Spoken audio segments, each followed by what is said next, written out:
ओम शांति। दुर्गा माँ, संतोषी माँ, पार्वती माँ, काली माँ, लक्ष्मी, सरस्वती, चारों तरफ देवियों का आह्वान, जागरण, व्रत, पवित्र जीवन, माहौल ही सात्विकता का है। क्योंकि नवरात्रि शुरू हो चुके हैं आज से। हम सब मिलकर कितनी प्यार से, श्रद्धा से, भावना से शक्तियों का आह्वान कर रहे हैं, जिनको हम कहते हैं शिव शक्ति। उनका आह्वान हो रहा है। लेकिन थोड़ा सा आज कुछ क्षण लेकर इस पे चिंतन करते हैं कि हम किसका आह्वान कर रहे हैं। उन्हें हम शक्ति भी कहते हैं, उन्हें हम माँ भी कहते हैं, उनको हम अस्त्र शस्त्रों के साथ दिखाते हैं और उनके ही चरणों में हम असुर भी दिखाते हैं।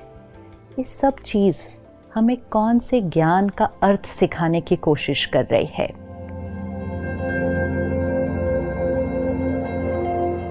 देवी का चित्र और चरणों में असुर। तो क्या वो देवियां हिंसा करती थी? क्या उन्होंने असुरों की हिंसा की थी, या इसके पीछे कुछ भाव है? और जो शक्ति का आह्वान कर रहे हैं, कौन सी और कहाँ से उन शक्तियों को बुला रहे हैं? थोड़ा सा सोचते हैं। डिविनिटी, प्योरिटी, ये आत्मा का ओरिजिनल गुण है जो आज हम भूल चुके हैं। और क्योंकि हम अपनी डिविनिटी को भूल जाते हैं, तो हमारे अंदर के जो वाइसेस हैं, काम, क्रोध, लोभ, मोह, अहंकार, ये इमर्ज हो जाते हैं। डिविनिटी मर्ज हो जाती है, विकार इमर्ज हो जाते हैं। अब अगर किसी को इसको सिंबॉलिकली दिखाना है कि डिविनिटी ने वाइसेस के ऊपर ओवर पावर किया, प्योरिटी ने ईगो के ऊपर ओवर पावर किया, इसको पिक्टोरियली रिप्रेजेंट करो, इसको सिंबॉलिकली रिप्रेजेंट करो। तो विकारों को हम कैसे दिखाएंगे? जैसे कहीं दिखाना होता है कि स्मोकिंग इज़ नॉट अलाउड, कहीं दिखाना है कि डेंजर है, तो हम क्या करते हैं? वो स्कल ड्रॉ करते हैं, उस पर क्रॉस लगाते हैं। तो कोई एक्चुअल स्कल थोड़ी है, लेकिन सिंबॉलिक है कि ये डेंजर है। तो वो जो वाइसेस, वो जो असुर चरणों के नीचे दिखाए हुए हैं, वो कोई असुर नहीं है फिजिकल, वो हमारे अंदर की आसुरी वृत्ति, विच मीन्स हमारे अंदर की नेगेटिविटीज़, हमारे अंदर की रॉन्ग हैबिट्स, हमारे अंदर की वीकनेसेस, हमारे अंदर के विकार, jealousy, hatred, hurt, rejection, manipulation, control, domination, the list is long. लेकिन क्योंकि हमने ध्यान नहीं रखा, हमने अपने अंदर के असुरों को जागृत करके रखा हुआ है। अब वो दिन आया है कि हमें अपने अंदर की डिविनिटी को इन्वोक करना है। और जैसे जैसे डिविनिटी इन्वोक होती जाएगी, मतलब डिविनिटी इमर्ज होगी, तो वाइसेस अपने आप मर्ज होंगे। वाइसेस इमर्ज होते हैं तो डिविनिटी अपने आप मर्ज हो जाती है, क्योंकि at one point of time एक ही क्वालिटी का संस्कार जागृत हो सकता है। तो देवियों का आह्वान करना मतलब इन्वोकिंग द डिविनिटी। तो देवी वहाँ ऊपर से आह्वान नहीं करना है, अंदर से डिविनिटी का आह्वान करना है, क्योंकि हर आत्मा के अंदर डिविनिटी भी है और हर आत्मा के अंदर वीकनेस भी है। तो वो जो दिव्यता है, जिसको आज हम प्यार से याद कर रहे हैं, बुला रहे हैं, वो भी हमारे अंदर ही है। और वो जो असुर जो हम पैरों के नीचे दिखा रहे हैं, वो भी हमारे अंदर ही है। नहीं तो देवी, जिनके लिए हम कहते हैं 16 कला संपूर्ण, मर्यादा पुरुषोत्तम, अहिंसा परमो धर्म, जिनका अहिंसा धर्म था, उनको हम हिंसा करते हुए कैसे दिखा सकते हैं? और क्या देवियाँ अष्टभुजाओं के साथ पैदा हुई थी? अष्टभुजा, आज अगर आपके घर में एक बच्ची पैदा होती है जिसकी अष्टभुजाएं हैं, तो आप तुरंत क्या करेंगे? शायद सबसे पहले तो डॉक्टर वो सर्जरी कर देगा, क्योंकि वो अष्टभुजा कोई लिटरल फिजिकल 8 आर्म्स नहीं है।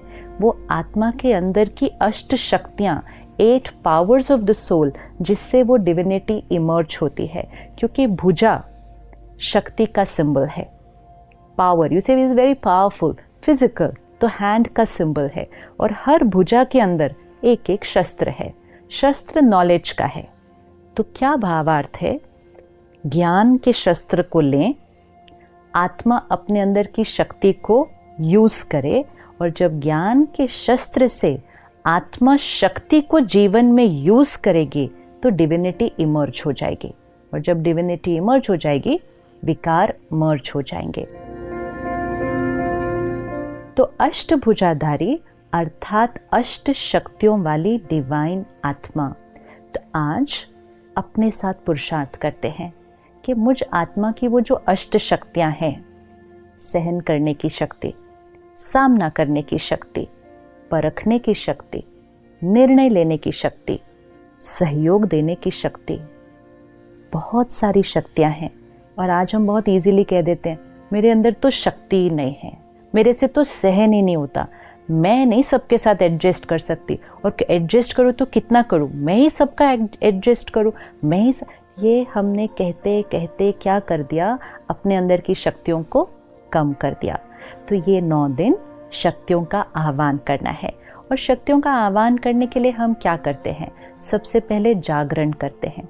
अब सोचने की बात है, देवियों को याद करना है, उनकी महिमा करनी है, दिन में क्यों नहीं कर सकते हैं? रात को जाग कर क्या करने की ज़रूरत है? क्या दिन में करने से हम देवी की महिमा नहीं कर सकते हैं? लेकिन जागरण मतलब अज्ञान की नींद से जागरण। तो जब इस सृष्टि पर कलयुगी अंधकार है, अज्ञान, इग्नोरेंस, डार्कनेस, जब अज्ञान है तब अवेकनिंग की ज़रूरत है। अवेकनिंग अर्थात waking up from that night of ignorance. Awakening मतलब अज्ञान की नींद में सोए हुए हैं, उससे जागरण करो। तो रात को जागना है मतलब अज्ञान की नींद से जागना है। तो रात को जाग के डिविनिटी का आह्वान करना है। फिर हम ये 9 दिन व्रत करेंगे। अब क्या व्रत सिर्फ खाने पीने की चीज़ों का करना है? व्रत मतलब प्लेज, भाव लेना कि मुझ आत्मा ने ये करना है। लेकिन अब हम इस 9 दिनों में व्रत को थोड़ा और गहराई से लेते हैं कि सिर्फ खाने पीने का नहीं, साथ साथ व्रत लेते हैं कि हम 9 दिन गुस्सा नहीं करेंगे, हम शांत रहेंगे, हम 9 दिन पर चिंतन नहीं करेंगे, किसी के बारे में कोई गलत बात यहाँ से वहाँ फैलाएंगे नहीं, हम 9 दिन सुबह जल्दी उठकर ध्यान करेंगे, मेडिटेशन करेंगे, हम 9 दिन कोई गलत चीज़ ना खाएंगे न पिएंगे। व्रत तो बहुत सारे हैं करने के लिए, लेकिन व्रत लेना है क्योंकि व्रत करने से आत्मा की शक्ति बढ़ती है। Because we start living a life of discipline and discipline increases willpower. तो एक हम जागरण करते हैं, दूसरा हम व्रत करते हैं, तीसरा सात्विक अन्न। 9 दिन प्याज लहसुन के बिना सात्विक भोजन बनाया जाता है। डिविनिटी एंड सात्विकता गोज टुगेदर। इसका मतलब अगर तामसिक भोजन खाएंगे तो डिविनिटी इमर्ज नहीं हो सकती है। तो सात्विक भोजन मतलब वेजिटेरियन विदाउट अनियन गार्लिक, लेकिन साथ साथ परमात्मा की याद में बना हुआ, बड़े सात्विक मन से बनाया हुआ खाना, सात्विक तरीके से कमाया हुआ धन पहले घर में आए, फिर सात्विक अन्न बने और सात्विक मन की स्थिति में बने, तब वो प्रसाद बनता है। तो सात्विक अन्न जब खाना शुरू कर ही रहे हैं तो साथ साथ ये भी सोच लीजिए कि सिर्फ 9 दिन क्यों? क्या डिवाइन लाइफ सिर्फ 9 दिन चाहिए? त्योहार आते हैं हमें जीवन जीने का तरीका सिखाने के लिए कि जो चीज़ हम 9 दिन करेंगे वो हम जीवन भर भी कर सकते हैं। लेकिन इस 9 दिन में ध्यान रखना कि प्रतिज्ञा सिर्फ यहाँ से नहीं करनी, कभी कभी मन में चलता रहता है, आज 5वां दिन हो गया, आज 6ठा दिन हो गया, कब ये 9 दिन पूरे होंगे, सब कर रहे हैं इसलिए मुझे भी करना पड़ता है। मजबूरी से नहीं, मजबूरी से आत्मा की ताकत कभी नहीं बढ़ेगी, प्रतिज्ञा से करना है कि जीवन में सात्विकता। फिर 9 दिन दिया जलाया जाता है, तो मिट्टी का दिया और वो लौ, इसका क्या सिग्निफिकेंस है कि मिट्टी का जो बॉडी शरीर का प्रतीक है और जो लौ है वो आत्मा का प्रतीक है। तो 9 दिन दिया ज़रूर चलना चाहिए। तो जब मैं आत्मा हूँ, सोल कॉन्शियसनेस, ये जब इमर्ज होगी तो वो लौ जलती रहेगी, रोशनी उसके चारों तरफ फैलेगी। एंड मोस्ट इम्पोर्टेंट, हम अपने जीवन में चाहिए से दिया की तरफ शिफ्ट हो जाएंगे। दिया जलता रहे तो जीवन शुभ होता है। कौन सा दिया जलता रहे? प्यार दिया, सम्मान दिया, सहयोग दिया, सबको दिया और हमेशा दिया, ये दिया जलेगा तो जीवन शुभ रहेगा। जागरण, सात्विकता, व्रत और दिया, जब ये सब हो गया तो रिश्ते बड़े प्यारे हो जाते हैं। एक दूसरे के साथ एडजस्ट करना, सहयोग देना, ये एक नेचुरल जीवन जीने का तरीका बन जाता है। तो वो जो रिश्तों में एडजस्टमेंट और उस एडजस्टमेंट से जो हार्मनी क्रिएट होती है, उसी का यादगार हम रास और गरबा करते हैं। रास को देखो, गरबा को देखो, कितना सुंदर डांस फॉर्म है। सभी के हाथ में 2-2 डंडे हैं। अब अगर एक के डंडे को देखकर दूसरे ने डंडा मारा और बहुत हार्मनी से चले तो वो एक ब्यूटीफुल फॉर्म ऑफ डांस हो जाता है। अगर अपना ही डंडा मारते गए तो वो ही डांस एक युद्ध का मैदान बन जाता है। ये वो लोग हैं जिनके साथ हम रहते हैं, जिनके साथ हम काम करते हैं। उनके संस्कार को देखें, उनके संस्कार को देखते हुए अपना संस्कार यूज करें। अगर ऐसे करेंगे तो संस्कारों की रास होती जाएगी। लेकिन अगर अपना ही संस्कार का डंडा मारेंगे तो घर में भी आज युद्ध का मैदान हो जाता है। तो परमात्मा कहते हैं कि जो आत्मा जागरण करती है अपने विकारों से, व्रत लेती है जीवन में, और उसके जीवन में सात्विकता आती है और सोल कॉन्शियसनेस उसके लिए जो नेचुरल होता है, वो औरों के साथ संस्कारों की रास करती है।